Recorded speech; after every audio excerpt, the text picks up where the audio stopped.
저를 보고 장조를 구별하라 그랬으면 2장 3절까지를 1장으로 넣었을 거예요. 왜냐하면 이게 6개 지역이에요. 6개 지역. 그 주변 국가인데요. 이 아모스서는 주전 760년경에 이렇게 남유다와 북이스라엘이 모두 번영하던 시기에 세상이 번영하면 어떤 상황이 벌어지죠? 부패가 일어나고 불신앙이 일어나죠. 그 부패와 불신앙을 심판하겠다고 예언하셨던 것이죠. 신명기 31장 29절에도 이런 말씀이 있어요. 모세에게 말씀하신 거죠. 모세가 내가 알거니와 내가 죽은 후에 너희가 스스로 부패하여 내가 너희에게 명령한 길을 떠나 여호와의 목전에 악을 행하여 너희의 손으로 하는 일로 그를 경노하게 함으로 너희가 후일에 재앙을 당하리라 했던 것과 같은 예언이에요. 그러므로 아모스가 그 번영의 시기, 풍족함을 누리고 있을 그때에 일어나서 이 땅이 망한다. 그러니까 얼마나 힘든 메시지를 전했겠어요. 이제 그 10장으로 되어져 있는 그런 성경인데 1장, 2장은 심판에 대한 이야기예요. 1장 1절부터 2장 이제 3절까지는 그 주변국과 열국에 대한 열방에 대한 심판을 이야기하고 있고요.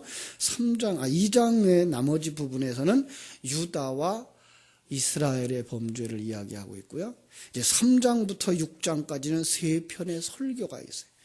그 과거의 모습, 현재의 모습, 미래의 모습 이렇게 해서 이스라엘의 과거, 현재, 미래에 대한 설교를 하고 있고 이제 7장부터 9장까지, 9장 10절까지는 그 심판에 대한 환상이 보여지고요.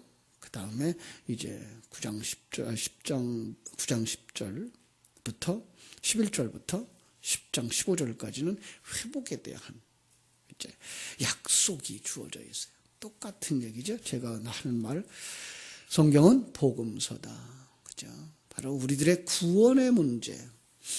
그 당시에 그들의 상황을 도구로 삼아서 오늘 우리를 비춰주고 있는 내 모습을 비춰주고 있는 하나님의 내 모습 진단서다 이렇게 보시면 됩니다.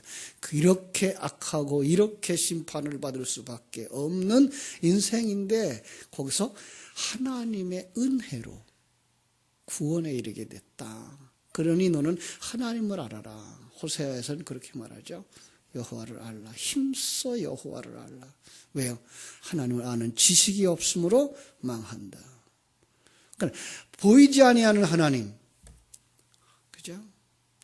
그분이 우리와 함께 하고 계신다는 사실, 그분이 얼마나 큰 계획을 가지고 계시다는 사실, 그 계획 속에 우리가 태어났으며 지금도 그분의 손길 아래서 자라고 있으며 완성되기를 향하여서 달려가고 있기 때문에 하나님은 사랑하는 자를 징계하시고 채찍질하시는 그 사랑의 손길을 깨달아 아는 자들은 천국 백성이다. 그러나 알지 못하고 가는 자들은 지옥이다. 그래서 이제 로마서에서 우리가 살펴보는 것처럼 하나님을 알 만한 지식을 하나님이 다 주셨는데도 불구하고 알지 못한다.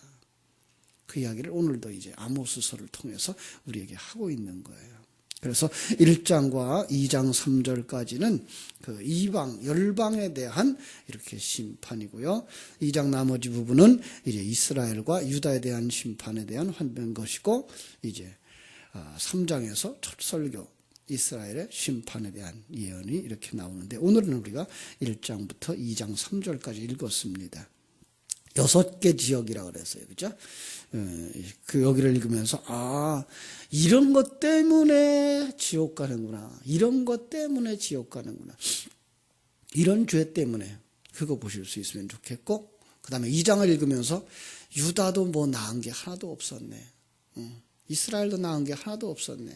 그들도 죽을 죄를 가지고 있었구나. 그들도 영원히 멸망할 수밖에 없는 자였구나. 그것까지 보시고 이제 3장에서 그들을 향한 하나님의 그 말씀, 메시지를 읽으시면 됩니다. 자, 본문으로 돌아가서 우리 한번 볼게요. 1절 유다 왕 우시아의 시대 곧 이스라엘 왕 요아스의 아들 여로보암의 시대에 지진 전 2년에 두고와 목자 중 아모스가 이스라엘에 대하여 이상으로 받은 말씀이라. 먼저 성경은 묵시로 이렇게 말하세요. 묵시로. 성경 속에 묵시라고 하는 말은 이 세상에 보이는 것이 아니라 보이지 아니하는 세계, 하나님의 세계를 펼쳐 보여주신 것, 이렇게 보시면 되는 것이 바로 이상이라는 단어예요. 그가 이르되 여호와께서 시온에서부터 부르짖으시며 예루살렘에서부터 소리를 내시리니 목자의 초장이 마르고 갈멜산 꼭대기가 마르리라. 자, 잘 보세요. 하나님께서 부르짖으시고 선포하시는 거예요. 예 말씀을 선포하시자 뭐가 돼요? 목자의 초장이 마르고 갈멜산 꼭대기가 다 마르는 상황인 거예요. 어떤 메시지 있을까요? 심판의 메시지예요. 하나님의 메시지는 항상 두 가지가 병존해요. 그죠? 하나는 뭐예요? 심판이에요. 하나는 구원이에요. 그러니까 비가 오면 생명이 있는 것들은 살아나죠. 그죠? 그러나 생명이 없는 것들은 썩어지는 것. 똑같은 상황이에요. 하나님의 불이 내려와요. 그러면 쓸모없는 것들은 거기서 다 타버려요. 그러나 거기에서 하나님이 찾으시려고 하는 건 점점 더 정결해지는 모습이에요. 그래서 우리가 이런 걸 보면서도 이런 것들은 하나님이 태워버리는 것, 하나님이 심판하는 것, 이렇게 보시면 돼요. 그러니까 이것을 당시에 이스라엘로 볼 수도 있어요. 당시에 이스라엘 주변 국가의 상황인 걸로 볼 수도 있어요. 그러나 그걸 조금 더 가까이 끌고 오면 내 속에 있는 절대로 용납받지 못하는 어떤 것들, 그것들이 내 속에 있고 불신자들 세계에 있는데 그건 그대로 하나님이 태워버리시고 지옥에 던져버리시겠구나. 그냥 거그만 가지고 있다 그러면 우리도 지옥 가겠구나 라는 말씀으로 보시면 되는 거예요. 그죠? 자, 유다를 향하여서 심판을 경고하시는 하나님은 왜 주변 국가에 내릴 벌부터 언급하실까라고 하는 의문을 가지게 되는데요. 그것은 그들이 그 하나님의 진노 아래에서 마땅히 심판을 받을 수밖에 없는 이유, 그죠? 왜 멸망할까? 그들이 하나님께 범죄하고 자기중심적인 가치관을 가지고 하나님의 주권을 인정하지 아니하고 인간의 가능성을 주장하기 때문에 그런 거예요. 그게 자기중심적이고 사단의 속성인 거죠. 보이는 것이 전부라고 생각하는 가치관의 소유자들, 세속적인 관점에서 잘한 자는 상 받고 못한 자는 벌 받는다고만 생각하고 있는 자들, 그죠?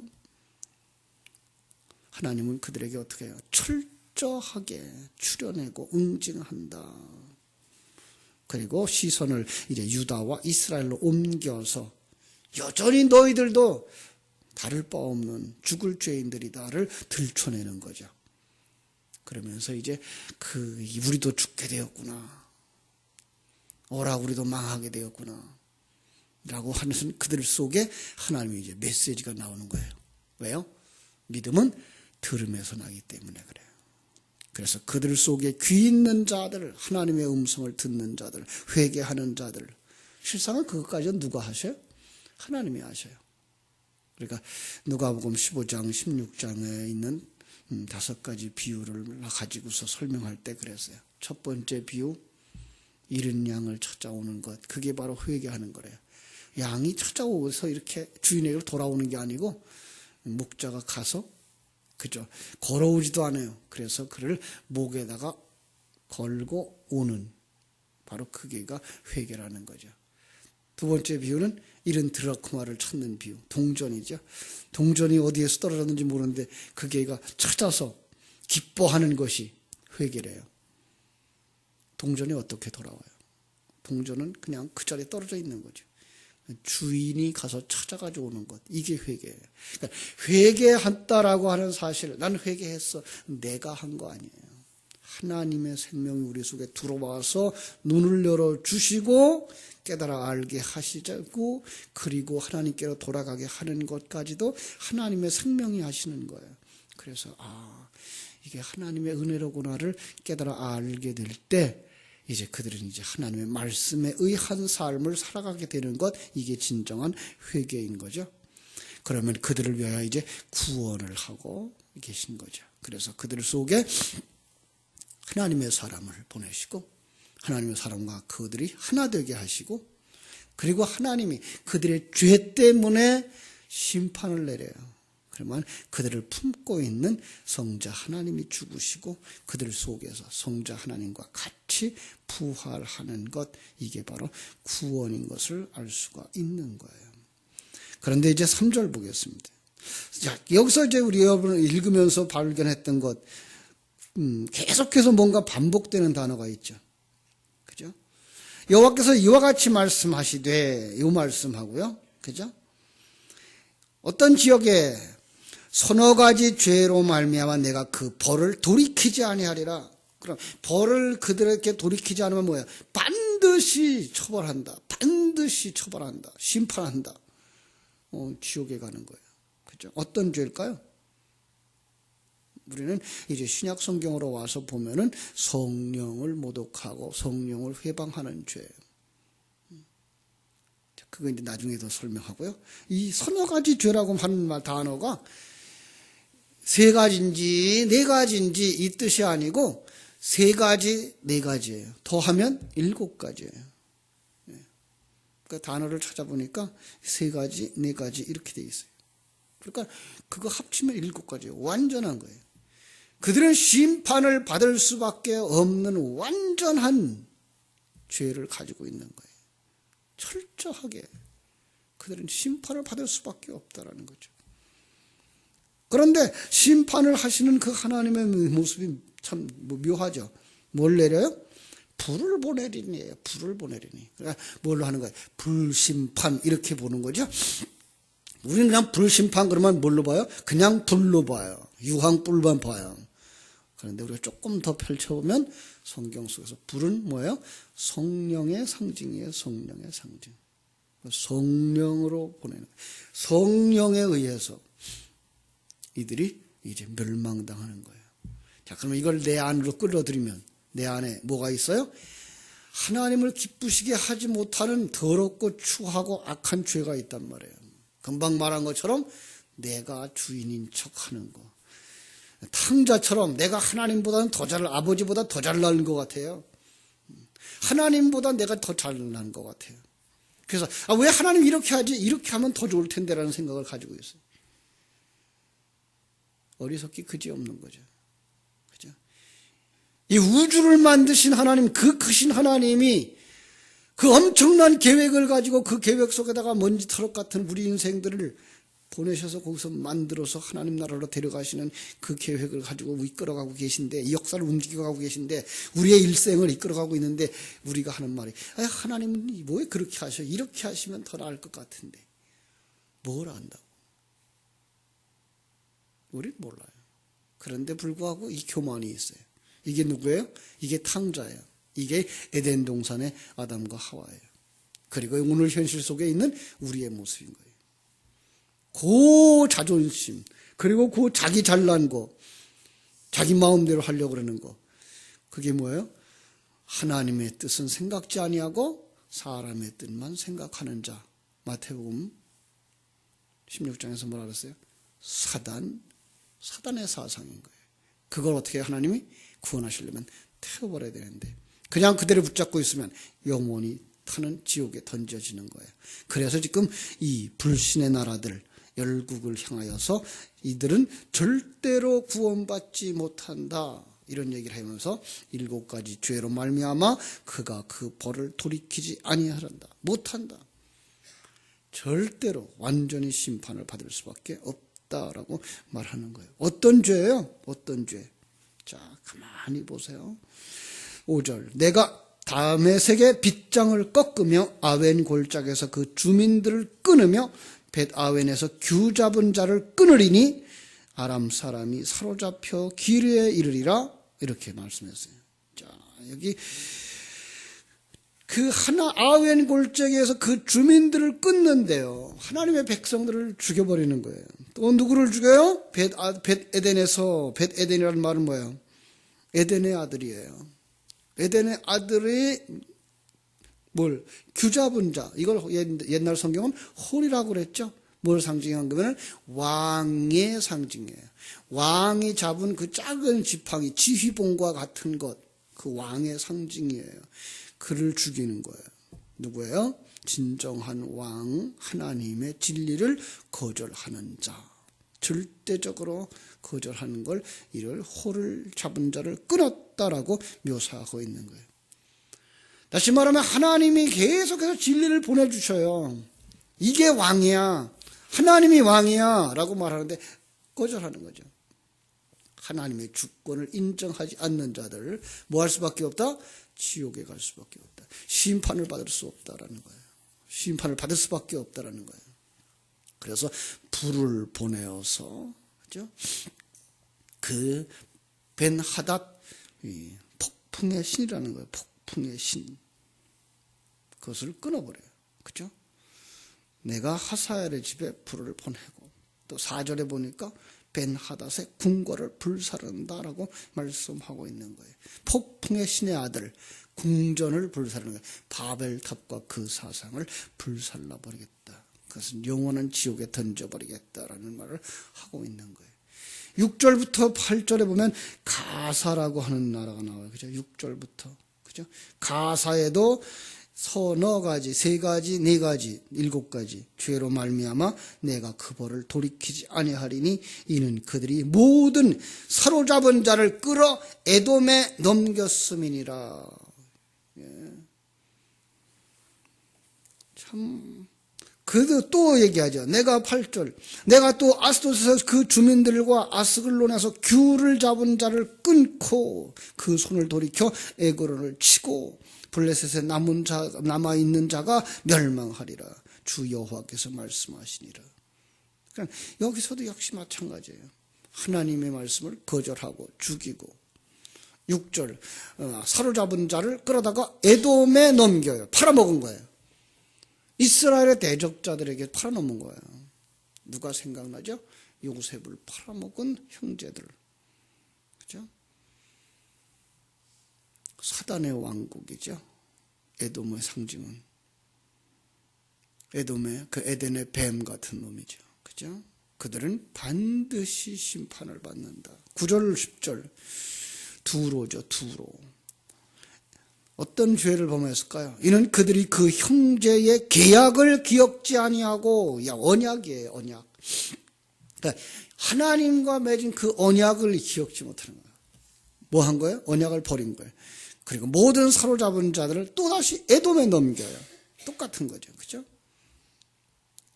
하나님의 진실하심과 대조를 이루고 있는 악한 자에 속한 이들, 계약을 파괴한 자들, 하나님의 언약을 벗어버린 자들. 11절로 12절은 에돔이에요. 형제 이스라엘을 괴롭히는 자, 뭘로 괴롭혀요? 칼로 이렇게 말하고 있어요. 칼로. 13절로 15절에서는 암몬이 나오죠. 암몬. 자, 13절 볼까요? 여호와께서 이와 같이 말씀하시되 암몬 자손의 서너 가지 죄로 말미암아 내가 그 벌을 돌이키지 아니하리니 이는 그들이 자기 지경을 넓히고자 하여 길르앗의 아이벤 여주인의 배를 갈랐음이라. 자, 그들의 지경을 넓히고자 해서 아이를 가진 여인의 배를 갈랐다. 무슨 뜻일까요? 그 씨가 열매되지 못하게 했다. 마치 요한계시록에 아들을 낳으려고 하는 여인을 공격하는 용과 같은 모습인 거죠. 그죠? 사단의 역사. 씨가 열매 맺지 못하게 하는 것, 진리가 그들이 생명이 되지 못하게 하는 상황. 2장 1절로 3절 모압이죠. 여호와께서 이와 같이 말씀하시되 모압에도 서너 가지 죄로 말미암아 내가 그 벌을 돌이키지 아니하리니 이는 그가 에돔 왕의 뼈를 불살라 죄를 만들었음이라.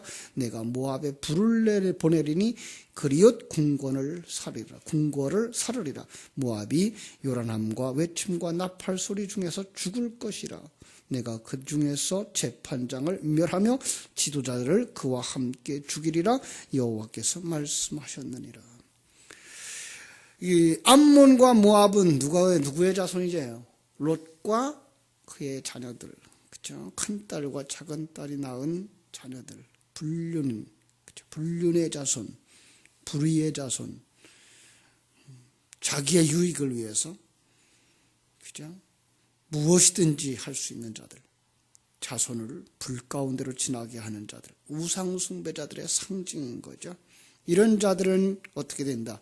그 죄를 사함받지 못한다. 그래서 성령의 불로 살으리라. 그 성령의 불 속에 영원히 살게 될 거다. 지옥에서 영원히 살게 될 거다라고 말하는 거죠. 자, 마태복음 12장 31절 32절 보겠습니다. 마태복음 신약 성경에서 한 곳 볼게요. 마태복음 12장 31절 32절. 그러므로 내가 너희에게 이르노니 사람에 대한 모든 죄와 모독은 사심을 얻되 성령을 모독하는 자는 사심을 얻지 못하겠고 누구든지 말로 인자를 거역하면 사심을 얻되 누구든지 말로 성령을 거역하면 이 세상과 오는 세상에서도 사심을 얻지 못하리라. 이 말씀이에요. 그러니까 모압 족속들은 지금 모압이 아니라 그 열방, 그 이스라엘의 주변 국가에 나오는 6나라, 그죠? 6나라는 어떤 나라에 지금 성령에 회방하는 자들, 성령을 회방하는 자들. 그런데요, 이걸 조금 더 나가 보면 이제 2장에서 누가 나온다고요? 2장에서 유다가 나오고 이스라엘이 나오는데 그들도 똑같은 죄를 범하고 똑같은 처벌을 받는 거예요. 너희들도 다를 바가 없었다. 그런데 생각해 보세요. 여러분, 성령이 누구예요? 성령이 하나님이시잖아요. 하나님.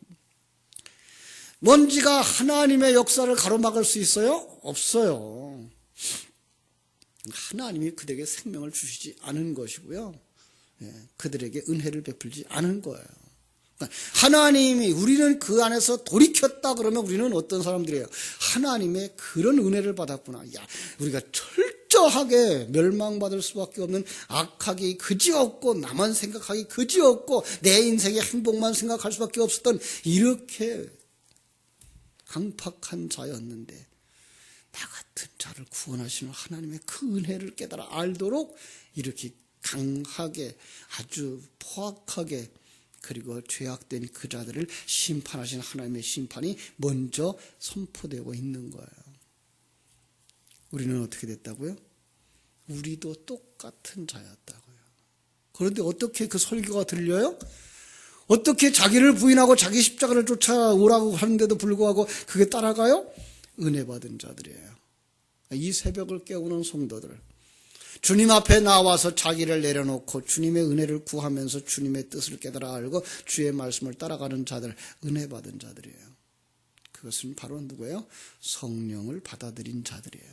다시 말하면 성령이 그들 가슴 속에 들어왔고 가슴에 기록되어졌고 그것이 생명이 되어져서 그들의 발걸음을 하나님이 인도하시는 자기 부인과 십자가 지는 삶으로 가게 하시고 그러면서 그들은 어떤 삶을 살아요? 하나님이 허락하신 환경 속에서 자유한 삶을 살고 풍성한 삶을 살고 기쁨의 삶을 사는 거예요. 이게 성도예요. 그래서 하나님이 허락하신 그 환경, 그게 자유든지 억압이든지 토굴 속이든지 감옥 속에서든지 바울 사도가 빌립보서에서 뭐라 그랬어요? 항상 기뻐하라라고 했던 말씀은 이걸 아는 사람들에게 주신 말씀이에요. 이게 없으면 그들이 기뻐할 수가 없어요. 감사할 수가 없어요. 여러분 속에 그 기쁨이, 그 감사가, 그 은혜에 대한 참으로 하나님을 향한 놀라운 감사가 넘쳐나게 되기를 주님의 이름으로 축원합니다. 기도하겠습니다. 하나님, 이스라엘의 주변 국가들의 그 악한 모습들, 절대로 용서받지 못할 자들, 그래서 불을 보내어 심판하실 수밖에 없는 그 죄악의 모습들을 이렇게 들춰보게 하시면서 너희들도 다를 바가 없었어, 이렇게 말씀하시는 주님의 음성을 듣는 귀가 열려지게 해주시기를 원합니다. 그런데 웬일입니까? 웬 은혜입니까?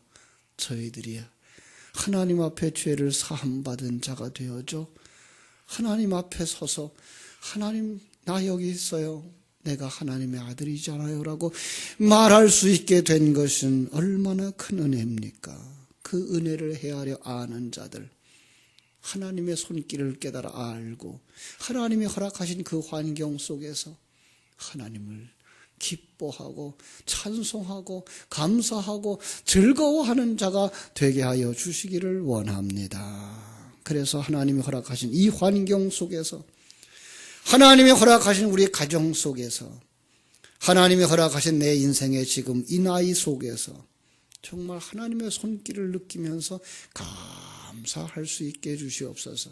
그리고 하나님이 채워주시는 그 능력을 가지고 하나님이 허락하신 그 환경 속에서 힘있게 은사와 능력의 삶을 살아갈 수 있도록 도전할 수 있게 하여 주시옵소서. 내게 능력 주시는 자 안에서 내가 모든 것을 할 수 있습니다라는 믿음이 우리 속에 충만되게 하여 주셔서 결과에 연연하지 아니하고 하나님이 주신 그 은사와 능력을 가지고 최선의 삶을 살아가는 저희들이 다 되게 하여 주시옵소서. 성령으로 충만케 하시고 능력으로 충만케 하셔서 오늘도 승리하는 하루 되게 하여 주옵소서.